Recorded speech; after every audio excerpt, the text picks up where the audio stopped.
और यहाँ एक बात गौर की ये है कि आज मैं आपके सामने वसीयत के मसाइल को क्यों अर्ज़ कर रहा हूँ, इसलिए कि वरासत के मसाइल में भी हमारे यहाँ कोताहियाँ बहुत हैं। मैं आगे चलकर इंशाअल्लाह कुछ कोताहियाँ बयान करूँगा, लेकिन वसीयत एक ऐसी चीज़ हो गई है जो हमारे जहनों से बिल्कुल निकल ही चुकी है।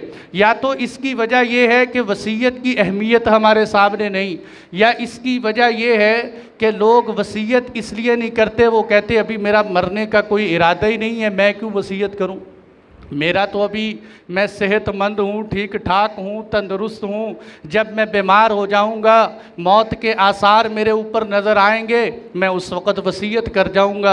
हालांकि जब किसी पर मौत के आसार होते हैं या मौत उसको अचानक दबोच लेती है, तो मेरे दोस्तों वहाँ इंसान की ज़ुबान नहीं चलती, इसका दिमाग क्या चलेगा, ये क्या सोच सोच कर वसीयत करेगा कि मैं उस वक़्त वसीयत करूँगा। ये दो वजह हैं कि जिसकी वजह से लोग वसीयत नहीं करते। नंबर 3 जिसकी वजह से लोग वसीयत नहीं करते कि लोग समझते हैं वसीयत का मतलब है मैं अभी मरने वाला हूँ। अगर कोई आदमी कहते ना कि भाई मेरी वसीयत लिख लो, उसके बीवी बच्चे रिश्तेदार इकट्ठे होकर कहते हैं खैरियत तो है, आपने वसीयतें लिखवाना शुरू कर दी हैं, आप तो अभी अल्हम्दुलिल्लाह तंदुरुस्त हैं, आपको अभी अपनी ज़िंदगी में वसीयतें शुरू कर दी, आपको क्या हो गया। तो रिश्तेदार, घर वाले, अहबाब उसको वसीयतें करने से रोकना शुरू कर देते हैं। हालांकि मेरे दोस्तों आप अलैहिस्सलातु वस्सलाम की तालीम देखिए।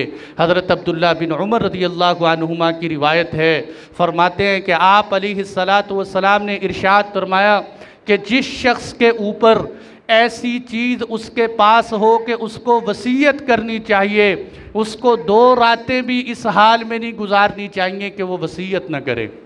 यानी किसी इंसान के लिए जायज़ नहीं है कि उसके पास वसीयत करने की चीज़ हो और फिर वो 2 रातें बग़ैर वसीयत के गुजार दे। हज़रत अब्दुल्ला बिन उमर फरमाते हैं कि जब मैंने ये हदीस अल्लाह के नबी से सुनी, उसके बाद मैंने ज़िंदगी भर में 1 रात भी ऐसी नहीं गुजारी कि वसीयत मेरे पास लिखी हुई जेब में ना होती हो। हर वक़्त वसीयत लिखी हुई मेरी जेब में होती थी। हज़रत हसन बसरी रहमतुल्लाह अलैह फरमाया करते थे, मोमिन की शान ये है कि उसकी वसीयत उसके पास होती है। मोमिन की शान ये है कि उसकी वसीयत उसके पास होती है। और हज़रत जाबिर बिन अब्दुल्लाह रज़ियल्लाहु अन्हु की रिवायत में तो आप अलैहिस्सलातु वस्सलाम ने बहुत बड़ी फजीलत इरशाद फरमाई। आपने फरमाया जो शख्स इस हाल में मरे कि उसकी वसीयत लिखी हुई पड़ी हो, आपने फरमाया उसका इंतकाल सुन्नत तरीके पर होगा, उसका इंतकाल तक़वे पर होगा, उसका इंतकाल शहादत पर होगा। वो अल्लाह की ज़ात से इस हाल में मिलेगा कि अल्लाह उसके गुनाहों को माफ़ कर देंगे। कितनी बड़ी फजीलत है वसीयत की।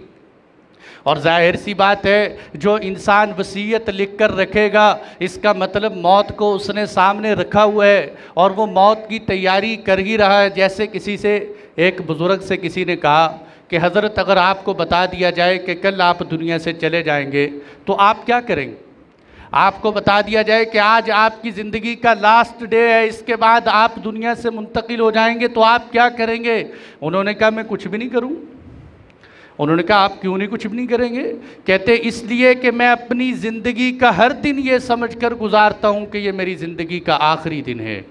जब मुझे ये पता है मेरी ज़िंदगी का आखिरी दिन है, तो मुझे अपने मामूलात बदलने की कोई ज़रूरत नहीं है। मैं हमेशा मौत को सामने रख कर ज़िंदगी गुजारता हूँ। मुझे पता है दुनिया से एक दिन जाना है, इसलिए मैं अपनी वसीयत लिख कर रखा करता हूँ।